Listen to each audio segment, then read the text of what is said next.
Alright, so today we are going to be heat treating this Mollegabet bow. This is an optional treatment, but I find it produces superior results. So what we're going to want to do is set this to 150 degrees and about 6 inches above this. We're just going to run this back and forth. And for those that only know in centimeters, that's 15 centimeters.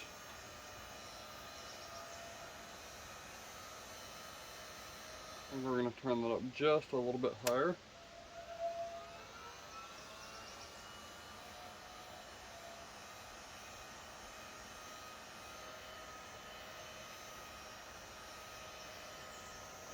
And we're going to slowly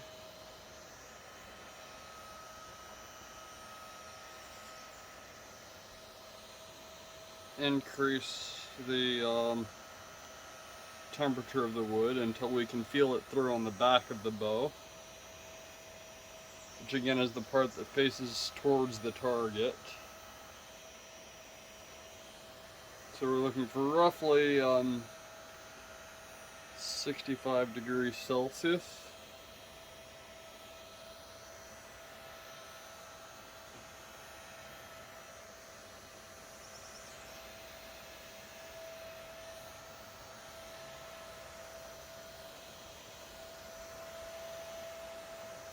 And we want a deep heat treatment, which will change the structure of the cells.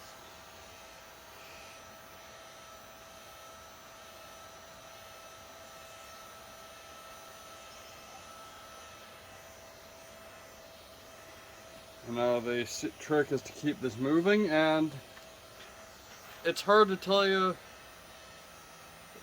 when you need to start holding that, because I always do it by smell, and each species of wood has a different smell. But what I can say is you'll know it when you smell it.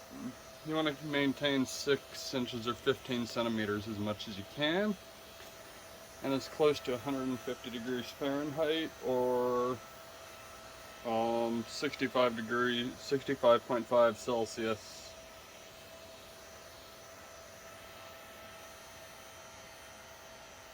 And once you smell it, you want to maintain for about 45 minutes. Don't be alarmed as this starts to get really dark. As long as it's not charcoal, and as long as you don't come around the sides, you're not doing any damage. It will get quite dark.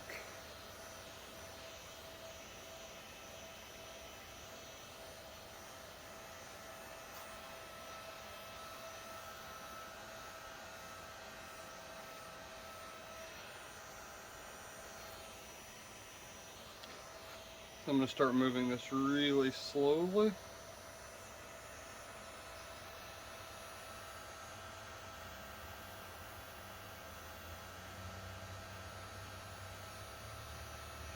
And what this is going to do is sort of plasticize the cells to make them more resistant to compression as they're being crushed under the tension of the back of the bow.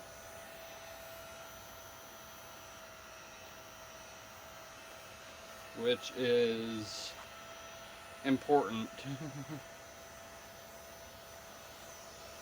Now, you know, there's as many ways to do this as there is to cook anything, right? I've done them on the stove. Not recommended, that's really a pain.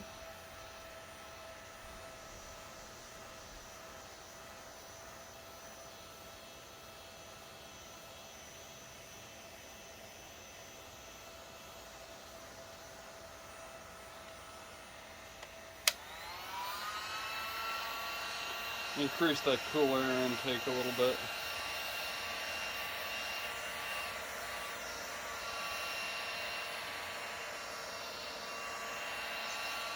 And it is okay to take a short break during this. Just, keep that break short. And there's a key step I'm going to give you at the end of this that is really important to follow through with.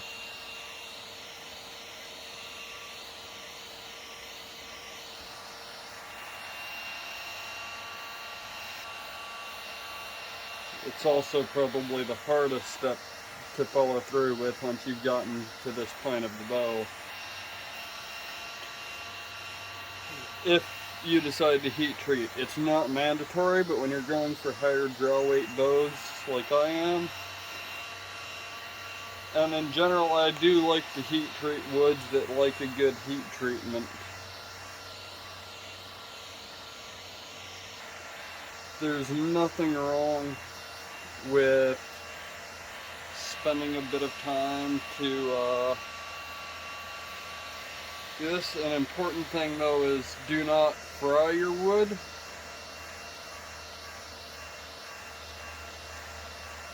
Like, you don't want to turn it into charcoal. Although actually some people do literally fry their wood and use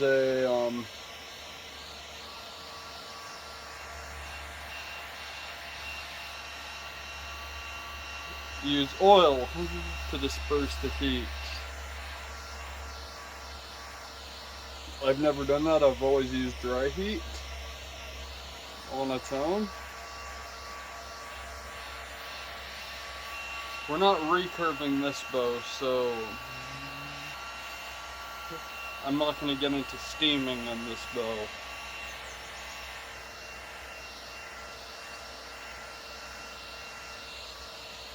And I don't currently have access to any woods that bend well under dry heat.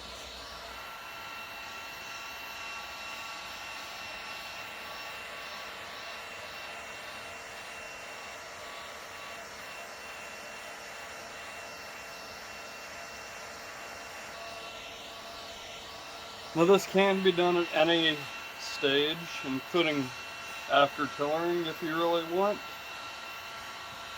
If you're going to be recurving it or reflexing it, I would generally say do that first.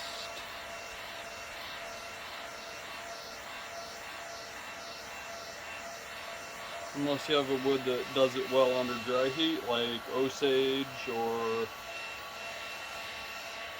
something similar to that.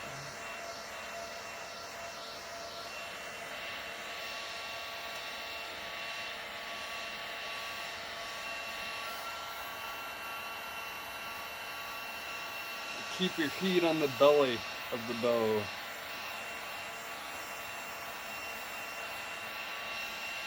Not the sides, not the back.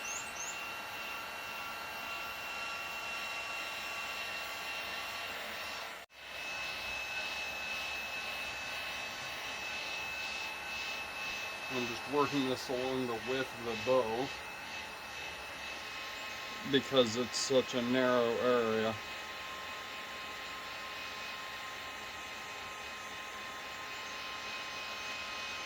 I'm still at the right smell.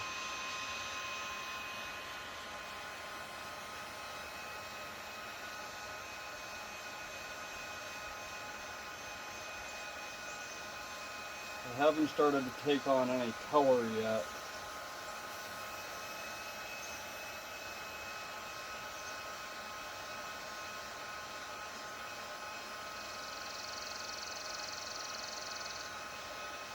But there's a certain sappy smell that you'll get as you get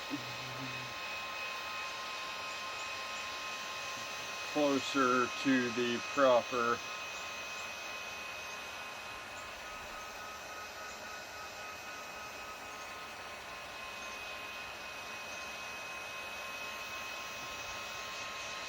color. And in the case of sugar maple, I guess you'd say you kind of get that caramelizing sugar smell eventually.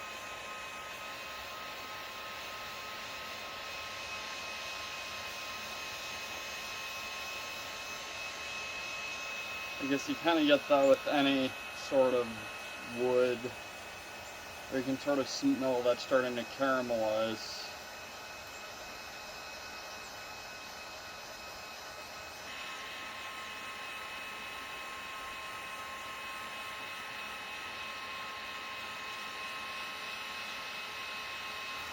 ultimately, the idea behind this is a slow, deep heat treatment,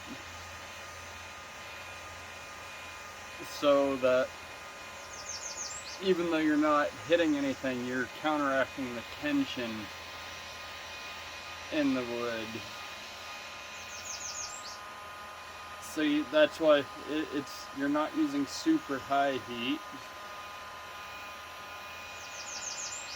You're just directing the heat very, very slowly.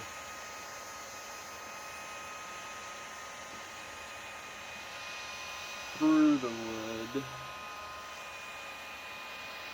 which will, like I said, plasticize the cells of the back of the wood to make them more resistant, or on the belly of the wood to make them more resistant to compression. If you're going for a 30, 40 pound bow, you probably don't need to do this. If you're going for anything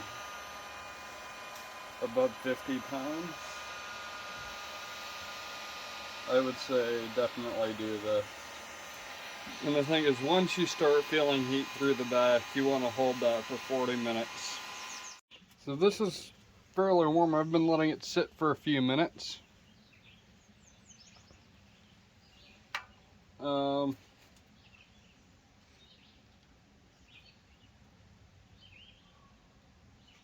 I may hit that again a bit later, but I don't want to cook that too long, and it's pretty warm on this side. You know what? I'm going to hit a little bit more on this side and maintain that for maybe 10 minutes. And then I'm going to start on the other limb. But you can see the color difference between this limb that I haven't hit yet and this limb here. It's not really a science, it's more of a figure it out as you're going along. But that sounds significantly drier. But I'm going to start on this limb over here and let that one kind of cook in its own heat for a little bit, if that makes sense at all. Just kind of let it cool down while I start working on this limb here.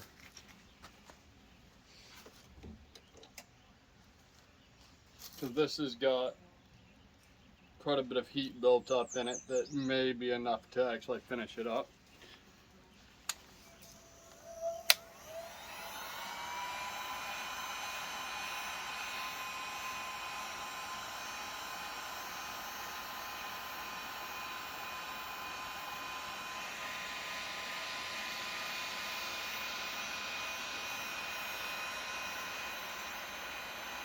As long as you're not hitting the sides or the back, you're good.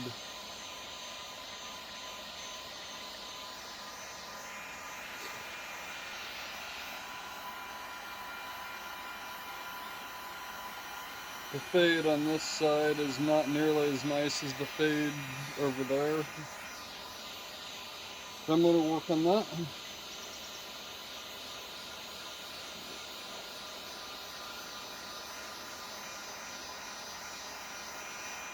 So if you decide to heat this again after switching limbs, and you're not going to have to heat for nearly as long that time,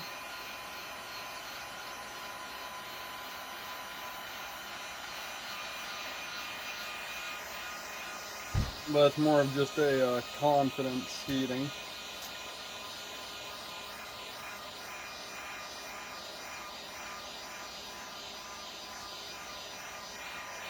And because of the sort of draw weights I'm aiming for at this bow,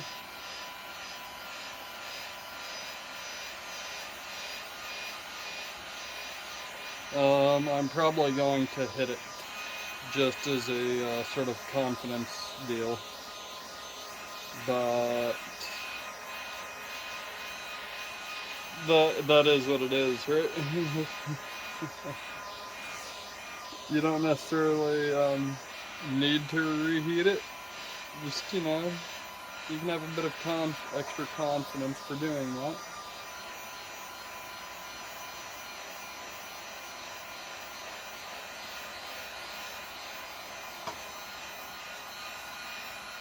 Alright, so almost done on this second limb with the lower temperature. So we're going to flip it over and start on the other one with a probably this temperature for about a minute or two, just to get it, you know, warmed up. And then we're going to switch to the higher temperature gun, or temperature on there, and bring that just a bit further. And I'm not going to go for very long. I'm going to go until I've got a nice solid heat built up underneath the wood at the back. And then I'm going to call this thing done. Alright, so now that we've cooked that, we really don't want to bend this for a minimum of a week. Because of how dense this is, I'm going to say probably about 2 weeks of laying flat to reacclimatize to atmospheric humidity. So this is a definite toll on the bow. So we're going to want to let this reacclimatize, because we have cooked out almost all of the moisture in this, and definitely the moisture in the limbs. But anything that was in the actual working limb, or the bending part of the bow, has pretty much been cooked out. So we're going to want to go lay this inside and call this done. And you can see what I meant by it can go pretty dark. This is not super dark, it's kind of golden brown. So yeah, this is a heat tempered bow. Now the only thing left to do with this is reacclimatize it. See you next time on Red River Wilds Outdoors.